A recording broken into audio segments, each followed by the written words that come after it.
guys. Tingnan nyo yung ibon ko. Tinapon na niya yung isa. Sana guys, hindi niya itatapon lahat. Sayang. Sayang yung pinaghirapan natin.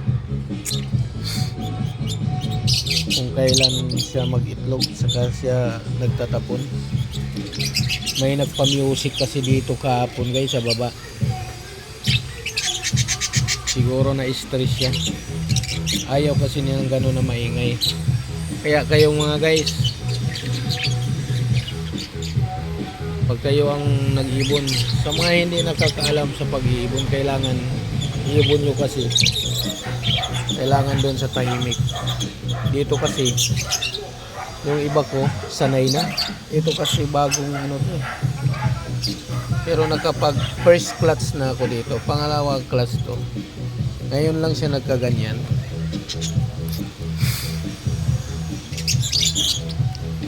Kaya kayo mga guys, ingatan nyo, ibon nyo na magka-stress. Kasi pag sa oras nagka-stress yan, uubusin na yung itlog niya. Itatapon lahat yan. Sana hindi maitapon lahat yan. Dapat 2 weeks na lang, mamisa na sana yan guys. Sayang. Kaya sa mga nag-iibon na baguhan pa dyan, papayo ko lang sa inyo, yan, ingatan nyo, magka-stress yung ibon nyo. Kasi masasayang lang yung pinaghirapan nyo eh.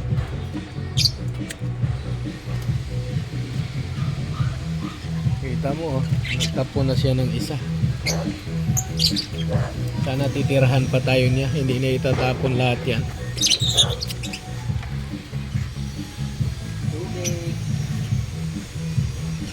Kaya guys, iwasan natin yung stress. Yun lang naman problema sa ibon pag sa oras na stress. Yung itlog niya ang pagbalingan niya, tatapon niya ngayon.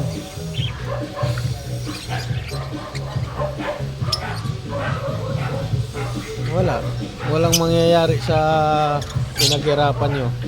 Gaya nitong sa taas ko, sisilipin natin guys, kasi bakit? May langgam.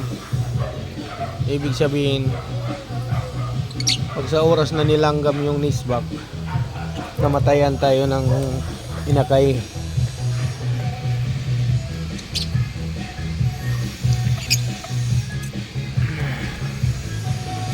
Sisilipin natin guys, kasi pag nilanggam niya yung namatayan tayo ng isa, pag nilanggam mamaya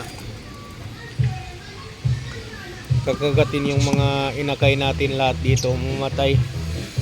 Sayang lang. Ito guys oh, malaki na. Sayang guys, may bayar pa naman tayo nito.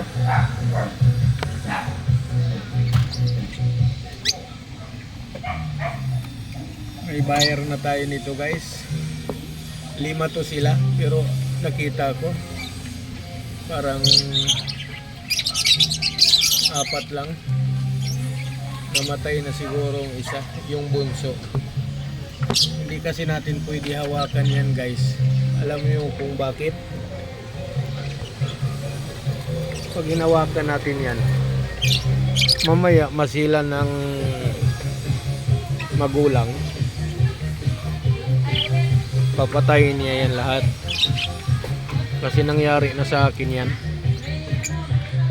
Nung kinuha ko yung anak niya, kumuha ako ng isa. Ngayon, pinagdiskitahan niya lahat magkapatid. Pinatay niya. Sayang. Sayang lang yung pagkain natin. Paghihirap natin sa ating mga ibon.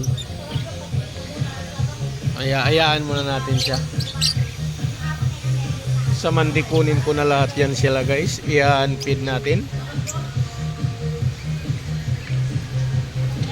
Hindi ko muna sila kunin ngayon kasi bakit? Naubusan tayo ng pagkain ng pang-unfeed.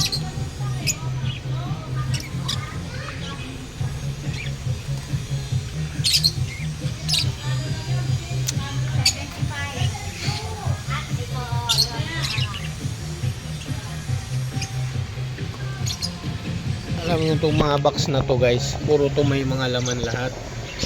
Ilan box na to? 3 sa taas, 5 sa baba, 8. Meron pa tayo dito guys sa siyam na box, puro may laman yan. Marami-rami tayong gagastusin nito. Kaya kung sino yung gusto ng pang handpid, meron tayo marami. Pwede ka bumili isa, dalawa, mura lang, pag-uusapan natin. Follow mo na lang ako sa aking Facebook guys. Kung sinong may gusto ng pang handpid, meron tayo. Doon tayo sa Messenger mag-uusap. Ayaw ko magbigay ng presyo dahil siyempre dami tayong kalaban, ay may mga ibang mga breeder. Ayaw ko naman magalit sila sa akin. Magbibigay ako ng mura. Doon na lang tayo sa Messenger guys, mag-usap-usap para yung tayo lang dalawang nakakaalam. Okay guys, hanggang dito na lang ako. Follow mo na lang ako sa aking FB, sa aking YouTube channel. Pa-share, subscribe, paki-like. Panoorin mo yung buong video guys. Aking perso. Tingnan mo guys, titigan mo siya ng mabuti. Ang ganda guys. Meron pang isa dito, paparis ko kay Renz. Babae yan, split opa. Paparis ko dyan sa aking Eno, Lotino Eno. Baka makapalabas tayo ng maganda dyan. Sana makapaglabas ako ng Red Factor. Okay guys, hanggang dito na lang video ko guys. Salamat.